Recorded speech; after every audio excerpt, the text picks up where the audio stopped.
Dan alhamdulillah ya sampai dengan saat ini juga sudah di-announce ya oleh Badan Pusat Statistik pertumbuhan ekonomi kita year on year 5,61%. Ya, artinya seluruh program Bapak Presiden ya sampai dengan saat ini berjalan dengan baik dan lancar. Alhamdulillah. Itu. Udah sini aja sini. Dua-duanya deh Pak. Udah semuanya. Udah ada Pak Brian. Wah, udah. Ya udah.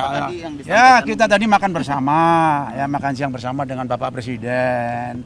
Ya mengevaluasi lah segala apa yang sudah berjalan program-program saat ini seperti itu. Dan alhamdulillah ya sampai dengan saat ini juga sudah di-announce ya oleh Badan Pusat Statistik pertumbuhan ekonomi kita year on year 5,61%. Ya, artinya seluruh program Bapak Presiden ya sampai dengan saat ini berjalan dengan baik dan lancar. Alhamdulillah.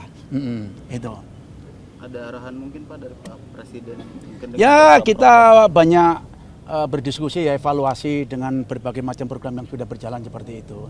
Dan saya mengharap ya kepada seluruh elit bangsa saat ini ya, apalagi para akademisi ya, itu para pengamat ya, Bapak Presiden selalu membuka ruang untuk berkomunikasi, ya berdemokrasi, berdiskusi ya.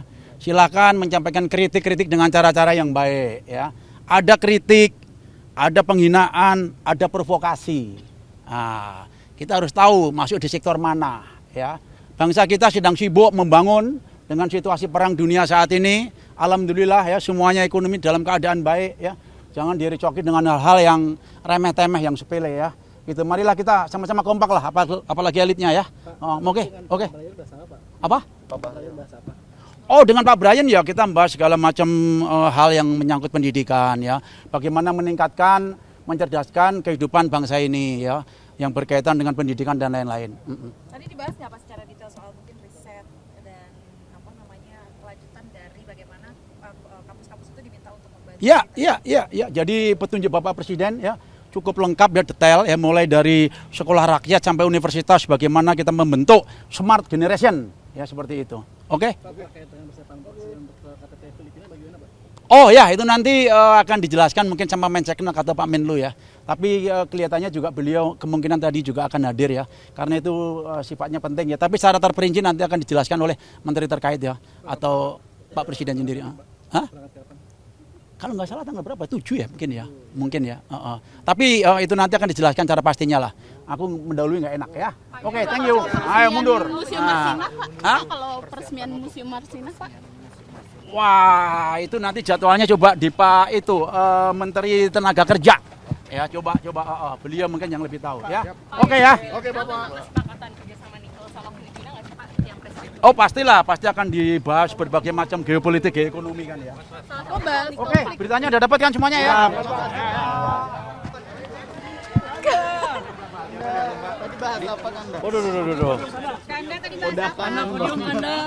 Tadi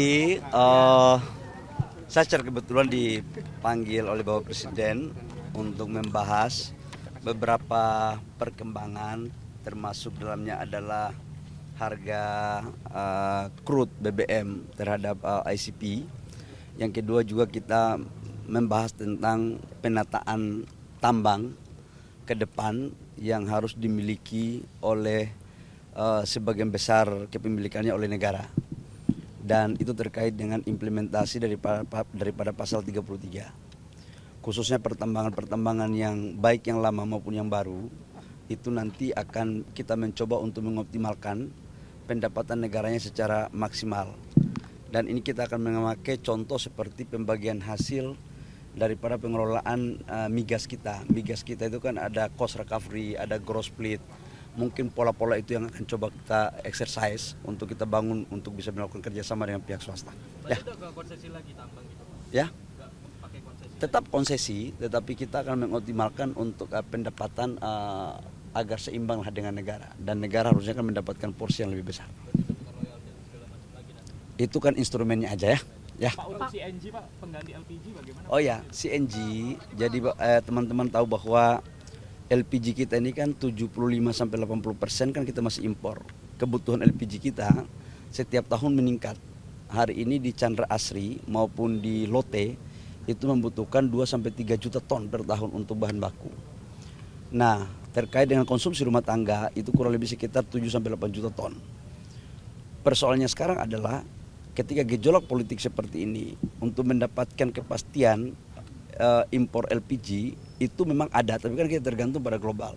Maka kita merumuskan untuk mencari alternatif lain. CNG adalah salah satu alternatifnya. Nah, CNG ini kan sudah dipakai oleh hotel, restoran, MBG udah ada, tapi pada klasifikasi yang 20 kg ke atas, ada yang 10 kg ke atas.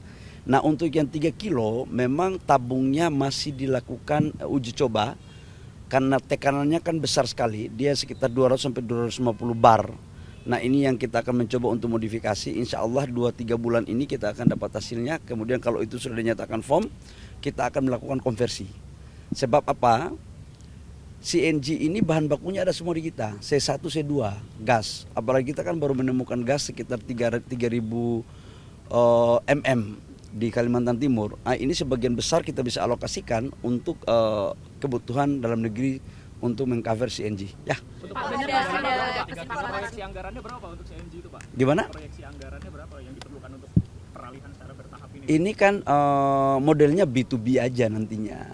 Jadi pemerintah hanya menyiapkan terhadap gas C1, C2, kemudian instrumen ekosistem bisnisnya dia itu tidak kurang atau hampir sama dengan ekosistem daripada bisnis LPG ya. Masyarakat ada yang mengeluhkan soal tarif listrik naik, Pak. Mungkin ada tanggapannya, Pak. Gimana? Masyarakat mengeluhkan di medsos tarif listrik naik di bulan Mei ini. Sebenarnya ada kenaikan atau enggak? Sampai dengan hari yang saya bicara ini dan exercise yang kami lakukan itu belum ada kenaikan tarif listrik. Nanti kalau ada nanti akan disampaikan ya. Pak, Indonesia bakal kerja sama nikel sama Filipina ya, Pak? Gimana? Indonesia bakal kerja sama nikel dengan Filipina, itu benar nggak, Pak? Jadi gini, negara kita sekarang kan masuk dalam negara yang menganut mazhab hilirisasi dan industrialisasi. Nah, salah satu negara yang mempunyai cadangan nikel itu kan Filipina, tapi dia kan jumlahnya nggak banyak sebenarnya. Nah, dalam konteks kerjasama G2G itu tidak ada. Tetapi kalau memang ada B2B yang saling membutuhkan dan saling menguntungkan, saya pikir opsi itu selalu ada aja. Ya, baik, makasih ya. Pak, kalau jadi 3 kilo itu bakal jadi subsidi nggak, Harga Pak? BBM diesel udah menyentuh 30.000 Pak yang swasta. Ini akan mempengaruhi harga gasolin seperti Pertamax nggak Pak? Sekali lagi saya katakan bahwa untuk minyak subsidi, baik itu bensin, solar maupun LPG, tidak akan ada kenaikan. Saya katakan tidak akan ada kenaikan. Namun untuk BBM yang sifatnya industri atau hanya untuk orang-orang yang mampu, itu penyesuaiannya berdasarkan harga pasar dan sesuai dengan peraturan Menteri SDM tahun 2022. Ya. Pak, untuk CNG itu sudah dikaji belum Pak akan disubsidi? CNG itu sudah dilakukan kajian, harganya jauh lebih murah, kurang lebih sekitar 30% lah lebih murah. Kenapa dia lebih murah? Karena yang pertama gasnya itu ada di kita dan industrinya kan ada di kita di dalam negeri. Jadi tidak kita melakukan impor, cost transportasinya aja udah bisa mengcover.